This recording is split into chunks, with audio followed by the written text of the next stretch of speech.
Hello, আসসালামু আলাইকুম। এটা ছিল বৃষ্টি ভেজা একটা বিকেলের ভিডিও।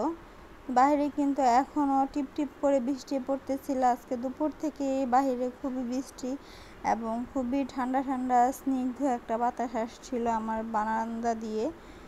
তো বিকেলবেলা দেখা যায় সব সময় আমি কিছু না কিছু তৈরি করি। এই যে আজকেও তার ব্যতিক্রম নয়। বেশিরভাগই আমার বাসায় নুডলস আর চিকেনটাই তৈরি করা হয়। তো আজকে সব কিছুই কিন্তু আমার হাজব্যান্ড করবে। ও হলো নুডলস পাস্তা করবে আর হলো সাথে থাকছে হলো চিকেন।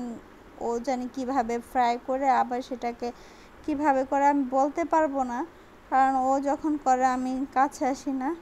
আমার হাজব্যান্ড করলে বলে আমি আজকে শেফ, তুমি এখান থেকে যাও। এই কারণে ওর রান্নার সময় আমি যে দাঁড়িয়ে থাকি না, ও যেভাবে করে সেভাবেই। তো এই যে আমার হাজব্যান্ড কিন্তু চিকেনটাকে ফ্রাই করছিল, এতটুকু আমি ভিডিও করছি, আর কিন্তু করা হয় নাই। তো আমি বসেছিলাম আর হলো বাহিরে দেখতেছিলাম যে সন্ধ্যা হয়ে আসছে, যে আমার হাজব্যান্ডের রান্নাও প্রায় শেষ। এই যে ও অনেক সুন্দর করে, এটা হলো গরুর মাংস দিয়ে এই নুডলসটা করা হয়েছিল।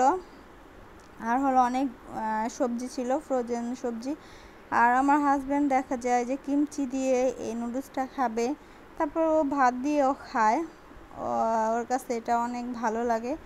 আর এই যে দেখেন নুডলসের কালারটা কিন্তু খুবই সুন্দর আসছে এবং খেতেও কিন্তু খুব সুস্বাদু ছিল। আর এই যে চিকেনটা যেভাবে করে, এটা এখন আমার বাসায় এটা ফেভারিট হয়ে গেছে। আগে তো আমি দেখা যায় চিকেন ফ্রাই করতাম, এটা আমার বাচ্চারা খেতে, এখন ওর বাবা এটাও করে।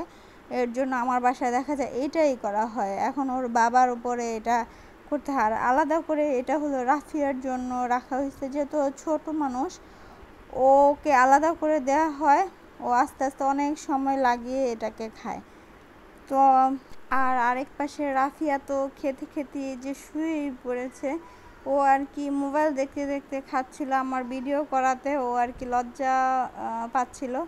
আর এই যে খাওয়া শেষে তো সন্ধ্যায় চা থাকবেই, এটা ছিল কফি। আল্লাহ হাফেজ।